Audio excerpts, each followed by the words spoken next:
Enough! I'm just an unwanted child anyway. A young girl screams with all her might, longing for her mother's true love. What is a family really? As I ponder this eternal question, I hold the crying girl in my arms. My name is Emily. I became pregnant for the first time at 32.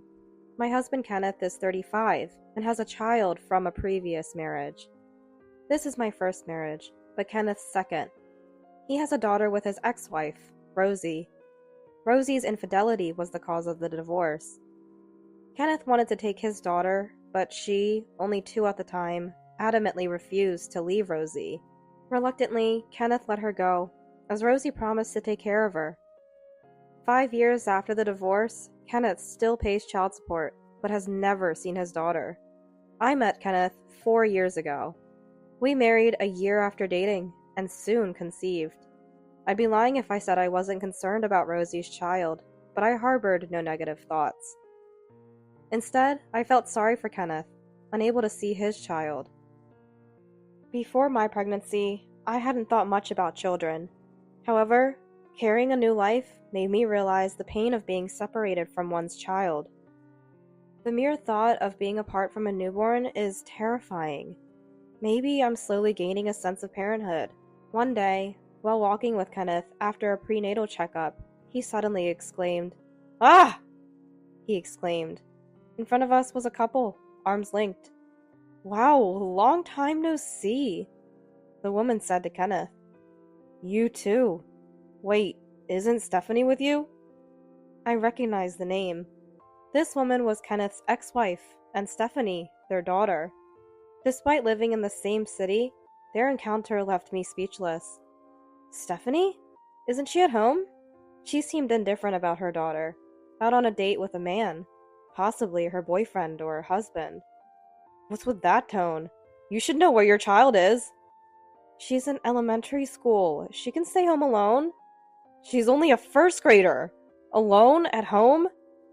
Don't meddle in other people's business. Stephanie is my daughter. Sure. Keep paying the child support, okay? Hey! Ignoring an angry Kenneth, she and the man quickly left. A few days later, while shopping alone, I saw a familiar woman approaching. Perfect timing! I was about to go to your house. Here, take this. She thrust a young girl with a school bag in front of me. Her daughter, Kenneth's Stephanie.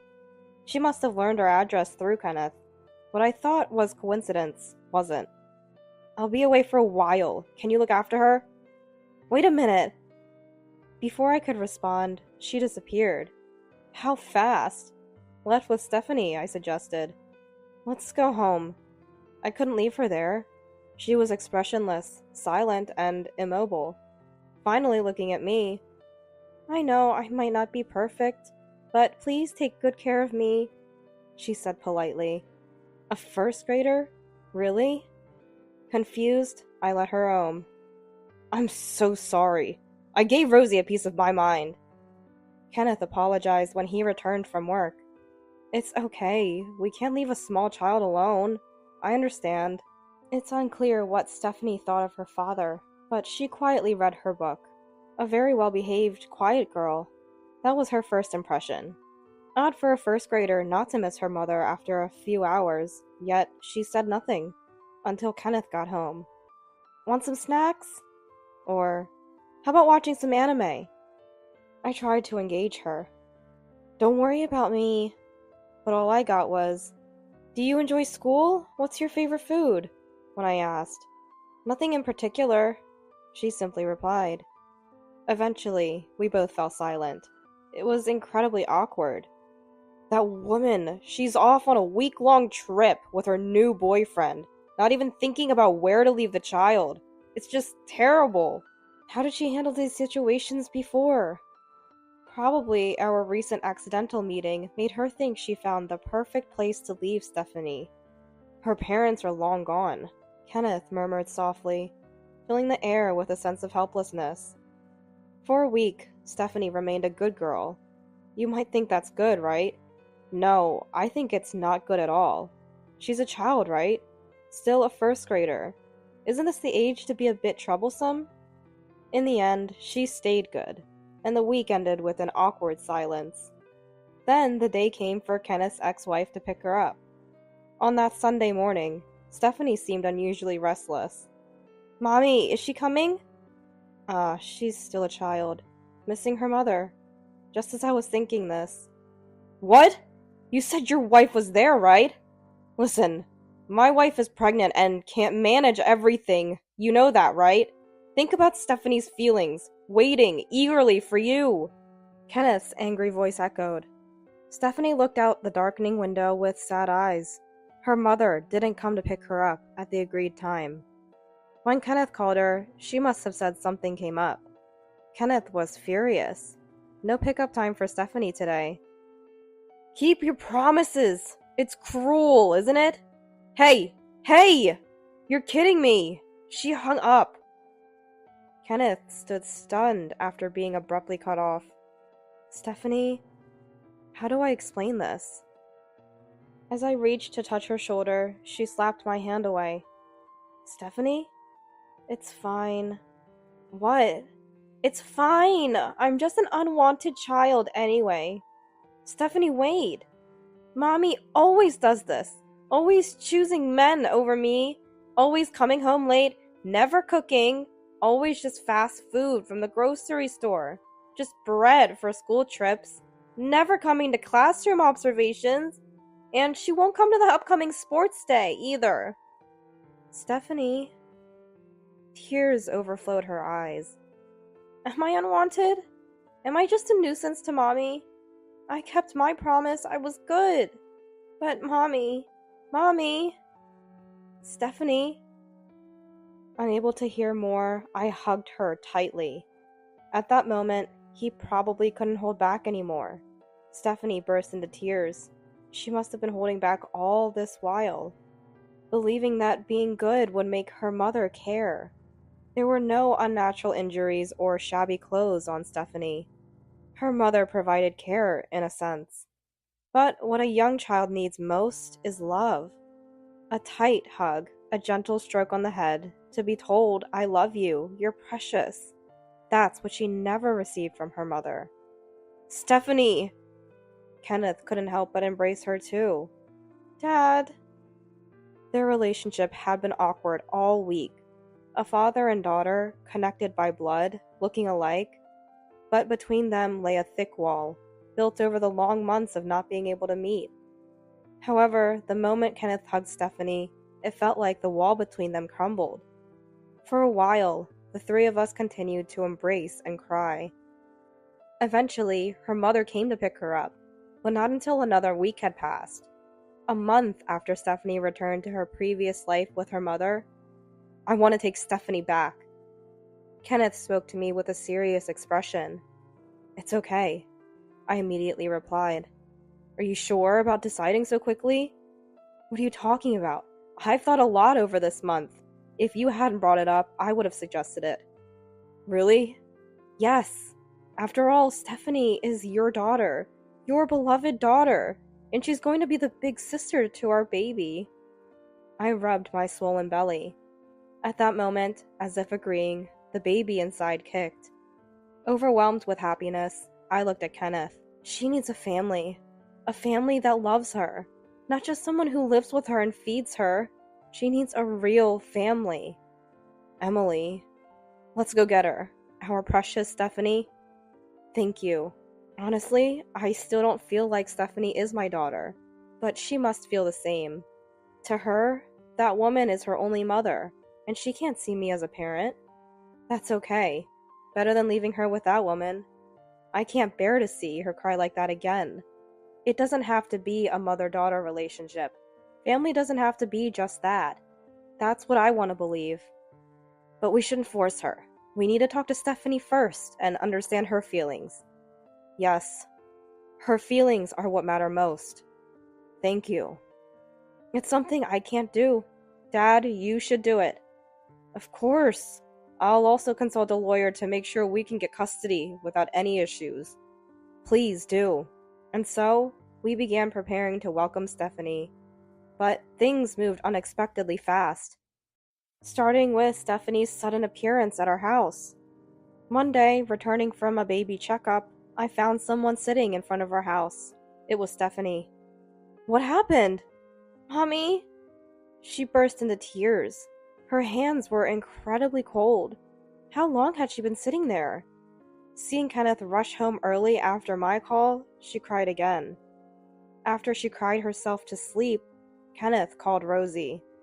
What? You don't want her anymore? What does that mean? Rosie's voice came through Kenneth's phone on speaker mode. So my current boyfriend doesn't like kids.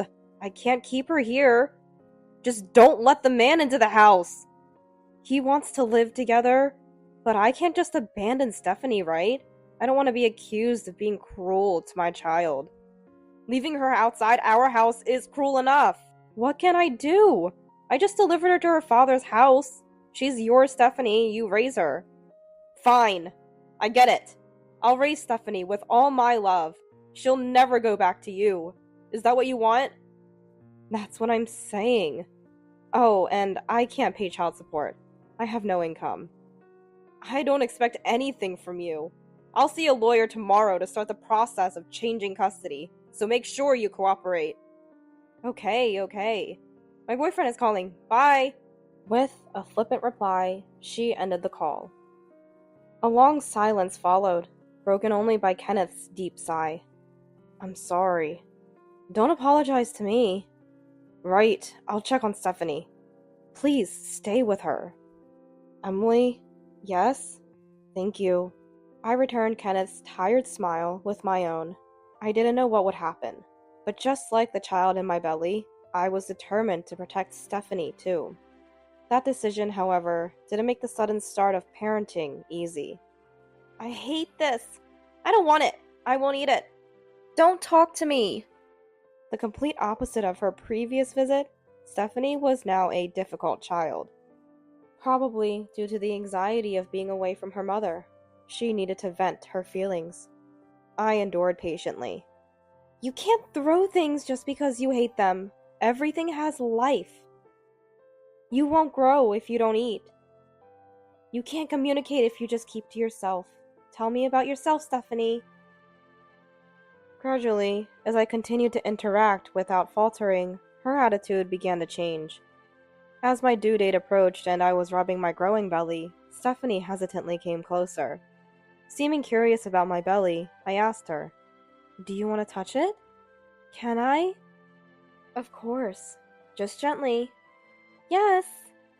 With blushing cheeks, Stephanie gently touched my belly. At that moment, ah! The baby kicked. It's saying it can't wait to play with you. Did it kick because I touched? Is the baby mad at me? No, not at all. It's saying it's excited to have you as a big sister. Big sister? Yes, Stephanie, you are this baby's big sister. Really? I'm a big sister. Although she wasn't blood related to me, she indeed was the baby's big sister. That thought felt strange to both of us, and we shared a smile. It was the first time she truly smiled from her heart. Soon after, our son, Theo, was born. As a first-time mother, I was extremely cautious with the newborn. Kenneth, too, was gingerly holding the baby, his touch hesitant after so long. Stephanie was astonished by the presence of a baby, a brother, and the innocent face of the sleeping infant. Our strange relationship, no doubt, looked like a real family to anyone. Over 10 years have passed since we welcomed Stephanie into our family. Now, close to graduating high school, Stephanie has finally grown out of her rebellious phase. These days, it's Theo who's more troublesome. One day, Kenneth received a call from Rosie, his ex-wife, after more than a decade of estrangement. What could it be? I was worried. After the call, Kenneth summoned Stephanie and me to the living room. Rosie wants to see Stephanie. What? Why now? Apparently, Rosie is alone now. She must be lonely. Always so selfish. Kenneth spat out angrily, raw emotion in his voice. I felt the same. After all these years of ignoring Stephanie, not even trying to see her? But the decision to meet or not was Stephanie's. Kenneth and I looked at her. Stephanie, it's your decision. To Kenneth's question. I want to see Mommy, she said. I see. But just to meet. I don't want to live with her. I momentarily thought she couldn't forget her biological mother, but her next words surprised me. My place is here, with Dad, Emily, and Theo. Here. Only. Stephanie. But still, Mommy is Mommy. Please understand my desire to see her. Of course. She has grown up, become an adult. I was moved to tears by her ability to express her feelings so clearly. Stephanie calls me by my name. I'd be lying if I said it didn't bother me, but I don't wish for her to call me anything else. In any form, we are a family. That was enough for me. And then, Stephanie went to meet Rosie. She planned to stay for a few days during the long weekend. I was worried. What if meeting Rosie made her feel that she preferred her real mother? What if she wanted to live with her? I had no right to stop her, but I feared Stephanie might get hurt. My only wish was that she wouldn't be hurt, or end up in tears. But Stephanie came back to our house. She returned the same day, even though she was supposed to stay over. What happened? Kenneth and I were surprised. She told us, I met Mommy. We talked about a lot. Her conversation with Rosie went like this. You've grown so much. Well, it's been over 10 years. What will you do after graduating high school? I'm going to college. Wow. Then you'll get a good job, won't you? I've decided what I want to do, and I'll work hard to achieve it. Amazing. Just like my daughter. Stephanie gave a wry smile, but Rosie didn't notice. You must have been uncomfortable living with a woman who's not your real parent. That's not true. Emily was very kind. The packed lunches for school trips were delicious. We even ran in the parents' relay at the sports day. She always came to classroom observations. It must be nice to have so much free time. Rosie laughed mockingly, and Stephanie couldn't overlook it. That's not fair. You never did anything for me. Mommy was very busy. You weren't working, were you? Well, I managed the child support from Dad. Huh? That stopped when you went to live with Dad. I've been struggling. And now I don't have a boyfriend, so I'm totally out of money. But if you live with me, it'll be fine. Huh? If you take up part-time jobs, we'll manage. You can work hard, right? What are you saying? I'm not living with you. Stephanie said with quiet anger.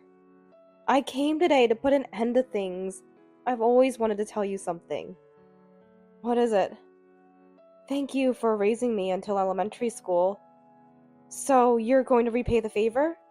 Wait, listen to the whole story. And thank you for leaving me with Dad and Emily. They loved me very much. Emily gave me the love you never did. An overflowing love. That? Rosie was speechless, her body rigid. Family can be formed without blood ties. That's what I learned. My family is only those people. Mommy is mommy, but not family. I wanted to say goodbye properly. Goodbye, Mommy. I won't see you again. Wait! What about my life? That's not my concern. Find another boyfriend? Sorry, I'm really sorry. If you resent me for the past, I apologize. So, no need to apologize. I don't resent you. I'm thankful for letting me meet my current family. So that? Stephanie shook off Rosie's begging arms, smiled again, and said, Goodbye. So, she parted from her mother. Is that okay? Yes, I intended to do that from the start. I won't meet her again. Didn't I say? My place is here. My family is everyone here. Dad, Theo, and Mom. Huh? I was momentarily confused by what she called me. Surprised, Stephanie. Making a funny face, she said with a laugh. What did you just say? Mommy is Mommy. Dad is Dad. Theo is my brother. And Emily is Mom. Right? Her cheeks flushed with a shy blush. Mom. Stephanie repeated, and I couldn't hold back anymore. Stephanie! Wow! She looked puzzled as she embraced me, tears streaming down my face.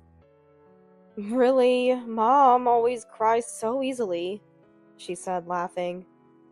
After that, the whereabouts of that woman, who fell into debt, remained unknown.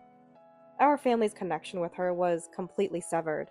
Hey Stephanie, you forgot your lunch money? Oh no, I have a part-time job and we'll be home late today. Call me when you get to the station. I'll come pick you up. No need for that. It is necessary. It's dangerous. Alright, I understand. You worry too much. What kind of mom wouldn't worry about her daughter? Stephanie, now a university student, seems busy, but happy with her student life. Her constant smiles make me happy too. I'm off then, Mom! She waves as she leaves.